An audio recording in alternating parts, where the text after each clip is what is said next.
Hello student, this is part second of acids, bases and salts. In this part we are going to discuss classification of acids.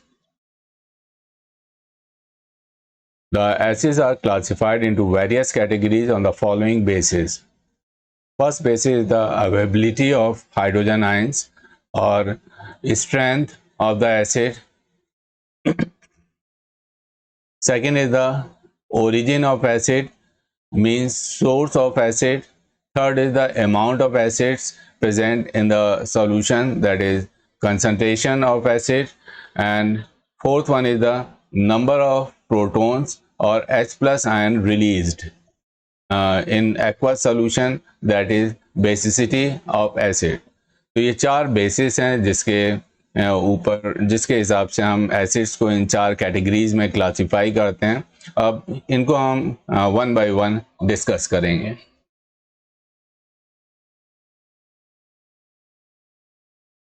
सबसे पहले हम देखते हैं on the basis of availability of hydrogen ions और strength of the acid. On the basis of availability of hydrogen ions, the acids may be classified as weak acid और strong acid. तो hydrogen ion की availability के ऊपर और basis पर हम acid को दो पार्ट में क्लासिफाई करते हैं. एक वीक एसिड है और दूसरा स्ट्रॉन्ग एसिड है. सबसे पहले हम वीक एसिड देखते हैं कि ये वीक एसिड क्या होता है. Those acids which are not completely ionized in water and give a few hydrogen ions in aqueous solution are called weak acid. यानी वो एसिड जो वाटर में 100% आयोनाइज नहीं होते हैं और थोड़े से ही H प्लस आयन रिलीज करते हैं, उनको हम वीक एसिड कहते हैं. इनका जो एग्जाम्पल्स है, most of the organic acids और carboxylic acids are weak acid. Here some examples are given. For example acetic acid, carbonic acid, formic acid, all of these are weak acid. अब हम ये discuss करते हैं कि weak acid का मतलब क्या होता है. यहाँ दिया हुआ है कि they are not completely ionize in water. Suppose they are 100 molecules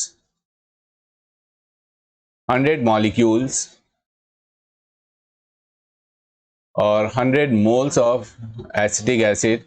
When you dissolve this acetic acid in water, they are not 100% ionized. Means we can say that out of 100, only 30 molecules of acetate ion and 30 molecule of H plus ion are formed. यानी यहाँ पर 70 molecule अभी un-ionised रह गए हैं. यानी ये 100% ionise नहीं हुए हैं, सिर्फ 30% आयोनाइज हुए हैं, और जिसकी वजह से 30 एसिटेट आयन बने हैं, CH3COO- को एसिटेट आयन कहते हैं, और 30 H प्लस आयन बने हैं. यानी ये पार्ट जो है अभी भी अनआयोनाइज रह गया है. तो ऐसा एसिड जो 100% आयोनाइज नहीं होते हैं या कम्प्लीटली वाटर में आयोनाइज नहीं होते हैं, तो उनको हम वीक एसिड्स कहते हैं. इनके एग्जाम्पल्स हमने यहाँ देख ही लिए थे. और इसका मतलब ये है कि सपोज जैसे हमने अभी ये डिस्कस किया कि यहाँ पर 100 मॉलिक्यूल्स थे, 100 में से सिर्फ 30 मॉलिक्यूल ही आयोनाइज हुए. 30 मॉलिक्यूल एसिटेट आयन के बने, 30 H प्लस के आयन के बने, और ये 70 मॉलिक्यूल अभी भी अनआयोनाइज्ड हैं. तो इस रहेगा एसिड जिसमें only small amount of ions are formed when they are dissolved in water are called weak acids.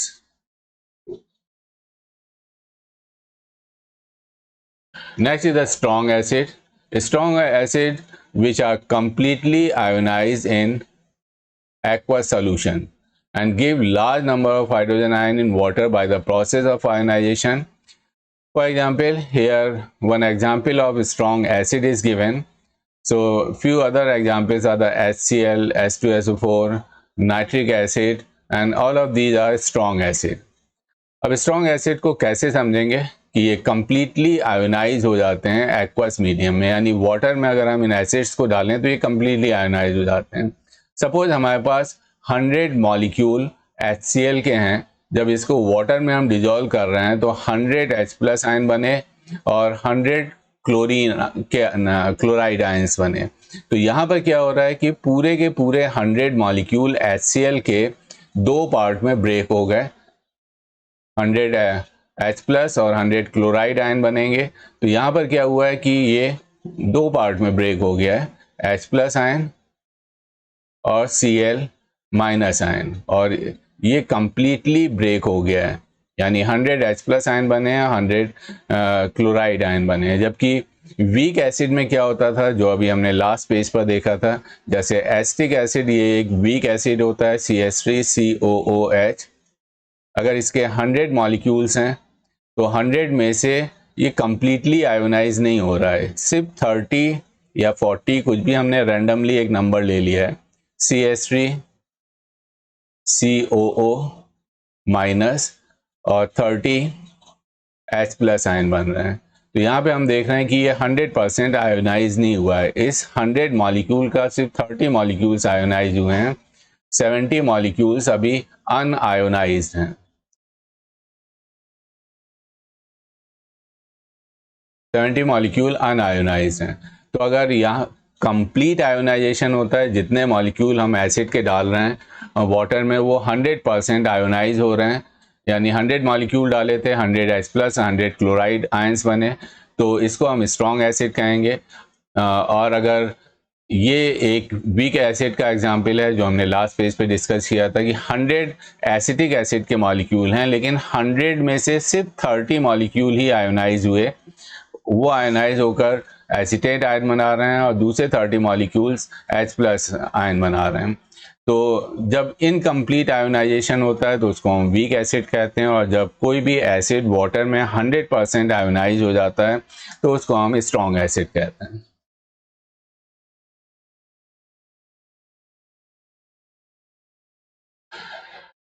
Second category है on the basis of origin. Origin का मतलब होता है सोर्स, कि हमने एसिड्स को कहाँ से लिया है। तो on the basis of origin there are two types, the organic acid and mineral acid.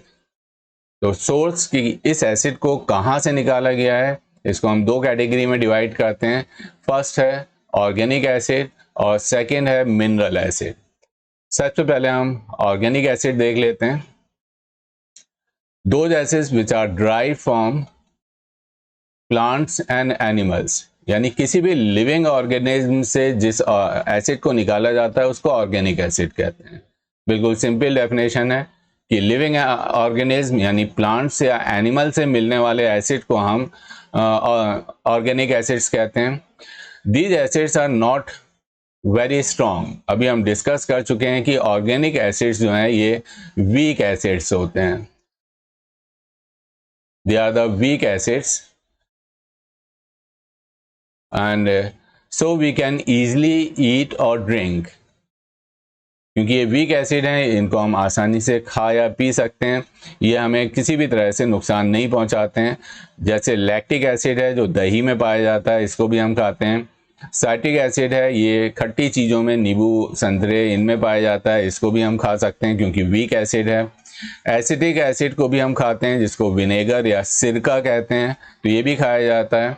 और टार्टेरिक एसिड है, ये टोमेटो वगैरह में पाया जाता है। तो ये सारे एसिड ऑर्गेनिक एसिड हैं क्योंकि इन्हें प्लांट से डिराइव किया जा रहा है, प्लांट से निकाला जा रहा है, और ये सारे वीक एसिड्स होते हैं, इसलिए हमें नुकसान भी नहीं पहुंचाते हैं, इन्हें हम खा या पी सकते हैं। देखिए यहाँ कुछ एक टेबल दी हुई है जिसमें एसिटिक एसिड है, इसको विनेगर कहते हैं। साइट्रिक एसिड है, ये लेमन और ऑरेंज में पाया जाता है। टार्टेरिक एसिड ये टैमरिन और ग्रेप्स में पाया जाता है। एस्कॉर्बिक एसिड है, ये ऑल साइट्रस फूड, सारे साइट्रस फूड में पाया जाता है। लैक्टिक एसिड है, ये मिल्क और योगर्ट में पाया जाता है। मैलिक एसिड एप्पल और पियर्स में पाया जाता है। फॉर्मिक एसिड आंट स्टिंग में पाया जाता है। तो ये सारे ऑर्गेनिक एसिड्स हैं। क्यों हैं? क्योंकि इन्हें हम प्लांट से या एनिमल से निकाल रहे हैं। जैसे फॉर्मिक एसिड देखेंगे तो ये एसिड हमें एनिमल से मिल रहा है, एक आंट से मिल रहा है। ऊपर के जितने भी एसिड्स हैं ये हमें प्लांट से मिल रहे हैं। तो प्लांट्स या एनिमल से मिलने वाले एसिड्स को ऑर्गेनिक एसिड कहते हैं। ये वीक एसिड होते हैं और ये कोरोसिव नहीं होते हैं, यानी ये हमें डैमेज नहीं करते हैं हमारे बॉडी पार्ट को। इन्हें हम खा या पी सकते हैं, अपने फूड में इसको इंक्लूड कर सकते हैं। नेक्स्ट है mineral acid. Those acids which are obtained from various minerals or synthesized from minerals in laboratory are called inorganic acid or mineral acid. तो वो एसिड जिनको किसी भी मिनरल से ऑब्टेन किया जाता है या लेबोरेटरी में सिंथेसाइज किया जाता है उनको मिनरल एसिड कहते हैं। जैसे सल्फ्यूरिक एसिड है, HNO3 नाइट्रिक एसिड है, कार्बनिक एसिड है, ये सारे मिनरल एसिड्स हैं।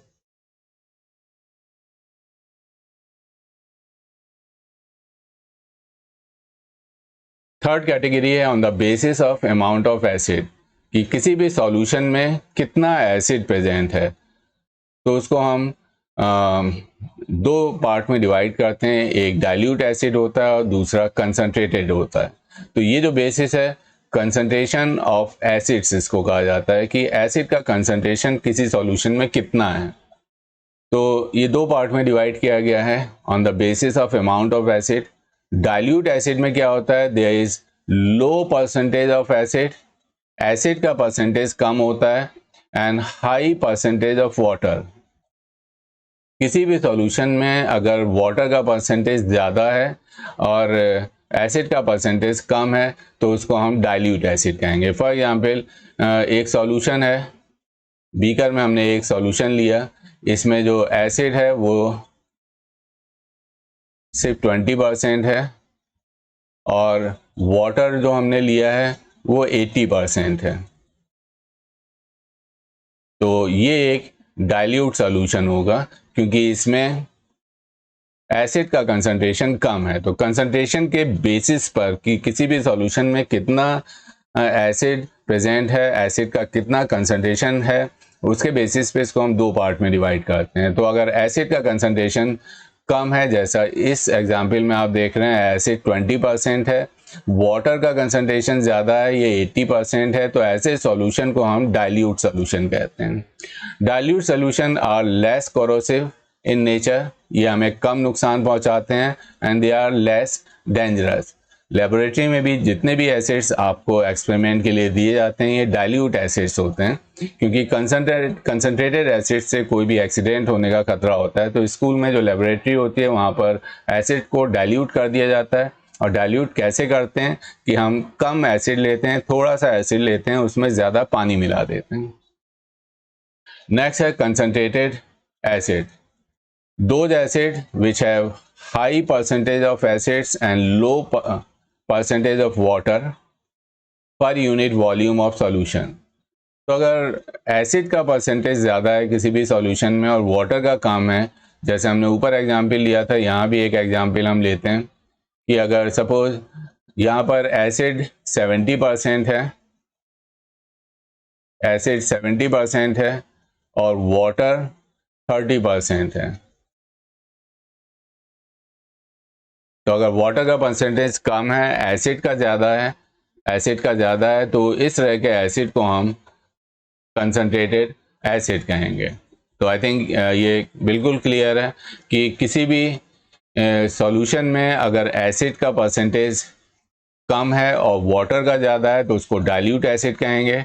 और अगर इसका उल्टा अगर होता है कि एसिड का कंसंट्रेशन ज़्यादा है और वाटर का कंसंट्रेशन कम है तो उसको हम कंसंट्रेटेड एसिड कहेंगे। Concentrated acid they are more corrosive and dangerous, क्योंकि कंसंट्रेटेड एसिड ज़्यादा कोरोसिव होते हैं, ये हमें नुकसान पहुंचा सकते हैं, इसलिए ये डेंजरस होते हैं।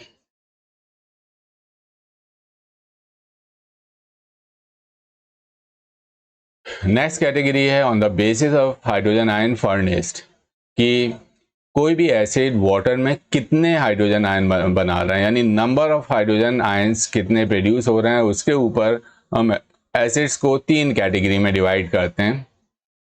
एक है mono basic acid, di basic acid और पॉली बेसिक एसिड। तो सबसे पहले हम देखते हैं मोनो बेसिक एसिड। नाम से ही पता चल रहा है मोनो यहाँ लगा हुआ है, यानी those acids which whose molecule give 1 H plus ion during ionization in water are called monobasic acid। तो वो सारे एसिड जो वाटर में डिजोल्व करने पर एक मॉलिक्यूल एक आयन, देखिए ये याद रखिए कि एक मॉलिक्यूल कितने आयन प्रोड्यूस कर रहा है, कितने H प्लस आयन प्रोड्यूस कर रहा है। तो अगर एक मॉलिक्यूल एक H प्लस आयन प्रोड्यूस कर रहा है तो उसको मोनोबेसिक एसिड कहेंगे। यहाँ पर आप देख रहे हैं HCl लिखा हुआ है और ये आयोनाइज होने के बाद एक H प्लस आयन प्रोड्यूस कर रहा है, इसलिए HCl एक मोनोबेसिक एसिड होगा। इसी तरह से HBr हाइड्रोजन ब्रोमाइड, ये भी एक H प्लस आयन प्रोड्यूस कर रहा है, इसलिए एक मोनोबेसिक एसिड होगा। इसी तरह से HNO3 नाइट्रिक एसिड भी वाटर में डिजोल्व करने पर एक H प्लस आयन प्रोड्यूस कर रहा है, इसलिए ये मोनोबेसिक एसिड हैं। तो वो सारे एसिड जो वाटर में डिजोल्व करने पर एक ही H प्लस आयन प्रोड्यूस करते हैं उनको हम मोनोबेसिक एसिड कहते हैं।